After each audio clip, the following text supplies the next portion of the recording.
দীর্ঘ বিরতির পর আবারও মধু আহরণে সুন্দরবনে ছুটছেন মোয়ালরা। বাঘ কুমিরের ভয়ের মাঝে এবার নতুন করে বনদস্যু আতঙ্ক যোগ হয়েছে। বন বিভাগ বলছে, সুন্দরবনে মধু আহরণে যাওয়া মোয়ালদের নিরাপত্তা ও সহযোগিতা করা হবে।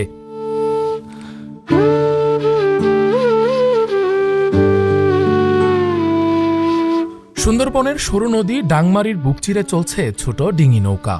পাড়ে নৌকা থামিয়ে কয়েক যুবক দীপ্ত পায়ে হেঁটে চলছে গহীন বনে। কিছু দূর যেতেই বিশাল গাছের মগডালে মৌচাক আর হাজার হাজার মৌমাছি। হাতে থাকা নুড়া জ্বালিয়ে ধোঁয়া তৈরি করে দ্রুত গতিতে গাছে উঠে পড়লেন এক যুবক। মৌচাকে ধোঁয়া দিয়ে মুহূর্তের মধ্যে মধুসহ চাক কেটে বালতিতে মধু নিয়ে চলে আসলেন নিচে। এভাবেই সুন্দরবন থেকে মধু আহরণ করা হয়। দীর্ঘ কষ্টের পর মধু নিয়ে নিচে নামার পর আনন্দে ভাসেন মোয়ালরা। একজনের একটা চাক পাওয়ার পরে আমরা 4-5 জন সবাই এক জায়গা হই। হওয়ার পরে শুকনো পাতা সংরক্ষণ করে, কাঁচা পাতা সংরক্ষণ করে, কারু বেঁধে তারপর ধোঁয়া দিয়ে গাছে উঠে চাক কেটে মধু কেটে যখন আমরা নিচে নামি তখন আমাদের খুব ভালো লাগে। দিনে এমনও আছে আপনার 5-7টাও কাটা যায়, আর এমনও দিন আছে একটাও পাওয়া যায় না। মধু কপালে থাকলে পাওয়া যায়, না থাকলে নাই। একটা থেকে কতগুলো মধু? একটা থেকে যেসব ভরপুর ফুলম থাকে, যেসব সব ফুল থাকে, যেসব ভরপুর, সেই সময় একটা থেকে 10 কেজি 15 কেজি মধু। সুন্দরবনে মধু আহরণ শুনতে আকর্ষণীয় হলেও এর পেছনে রয়েছে নানা সংকট। বাঘ, কুমির, সাপসহ বিভিন্ন হিংস্র প্রাণীর ভয় তাড়া করে মোয়ালদের। সেই সাথে চলতি মৌসুমে মরার উপর খাড়ার ঘা হয়ে দাঁড়িয়েছে সুন্দরবনে দস্যু আতঙ্ক। অনেকে এবার মধু আহরণে যাবেন না ডাকাতের ভয়ে। তারপরও লোকসানের শঙ্কা, বনদস্যু আতঙ্ক ও জীবনের ঝুঁকি নিয়ে জীবিকার তাগিদে মধু আহরণে গহীন বনে যাচ্ছেন বলে জানান মোয়ালরা। যখন আমরা মধু কাটতে আসি তো নদীতে ব্যাপক হারে কুমির। তো আপনারা মিডিয়ায় যারা আছেন আপনারা জানেন যে বিগত দিনে অনেক মানুষ কুমিরের আক্রমণে মারা গেছে এবং বাঘের আক্রমণেও অনেক মানুষ মারা গেছে এবং জলদস্যুর বর্বরতা রীতিমতো বেড়েই চলছে। আমরা আমাদের কর্তৃপক্ষে 2-4-5 জন লোক আটকিয়ে তারা যে মুক্তিপণ চায়, 1 লক্ষ 2 লক্ষ এই টাকাটা যে মুক্তিপণ চায়, এই টাকাটা হয়তো আমাদের মা বাবার গহনা বা জমি বিক্রি করে বা বউয়ের গহনা বা কিস্তির মাধ্যমে আমাদের এই টাকাটা পরিশোধ করে তারপরে আমাদেরকে মুক্ত করে। এবং যে আমরা যে এই বাঘের আক্রমণ, কুমিরের আক্রমণ, সাপ, অনেক কিছুই এই সুন্দরবনে বিপজ্জনক প্রাণী আছে। তো এইগুলো মোকাবেলা করেও আমরা এই জীবনের তাগিদে আমরা সুন্দরবনে ছুটে চলছি, মধু, মাছ, কাঁকড়া।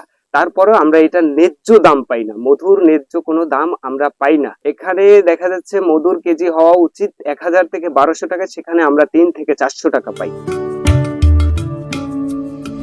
সুন্দরবনের মধুর ব্যাপক চাহিদা থাকায় মোয়ালরা যেমন লাভবান হন, তেমনি অর্থনীতিও সমৃদ্ধ হয়। এজন্য মোয়ালদের নিরাপত্তা নিশ্চিতের পাশাপাশি সুপেয় পানি ও খাবার দিয়ে সহযোগিতা করা হয় বলে জানান এই কর্মকর্তা। সুন্দরবনের মধু প্রাকৃতিক গুণ সমৃদ্ধ এবং কেওড়া, বাইন, গরান এই সমস্ত ফুলের সুন্দরী ফুলের নির্যাস থেকে মৌমাছি যে মধু আহরণ করে তাহা মোয়ালিরা কালেকশন করে এই আমরা সাধারণ জনগণের মাঝে এই প্রাকৃতিক গুণ সমৃদ্ধ এবং অ্যান্টিঅক্সিডেন্ট সমৃদ্ধ এই মধু আমরা পেয়ে থাকি। তো ইতিমধ্যে বনদস্যুদের আর তৎপরতা বৃদ্ধির কারণে মোয়ালরা কিছু ভয় পাচ্ছে। তারপরে বন বিভাগ তার প্রত্যেকটি ক্যাম্প এবং স্টেশনে মোয়ালদের সার্বিক সহযোগিতার জন্য প্রস্তুত আছে।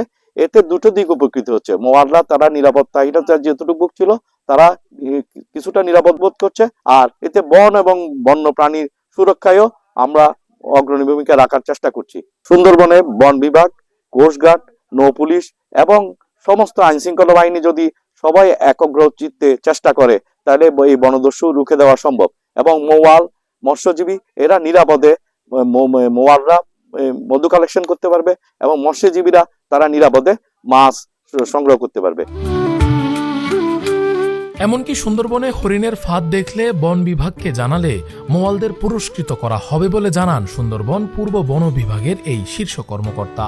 মোয়ালদের কাছে আমাদের গত বছরের মতো এবারেও নিবেদন আছে যে ওনারা যদি জঙ্গলে যখন ঢুকে মৌচাক খুঁজছে তখন যদি কোনো হরিণ শিকারের ফাঁদ পায় তাহলে যেন আমাদের কে জানান, এবং আমরা সেক্ষেত্রেও কিন্তু আমরা গত বছরের মতো আমরা গত বছর ঘোষণা করেছিলাম যে পুরস্কৃত করব।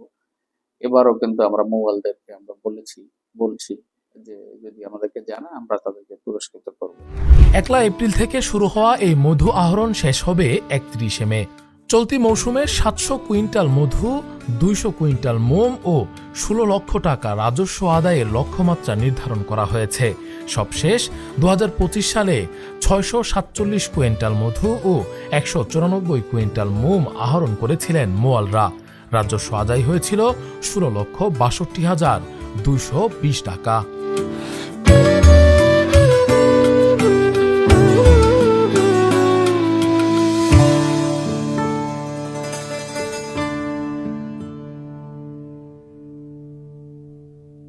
আবাসনে আস্থার আদর্শ নতুন ধরার।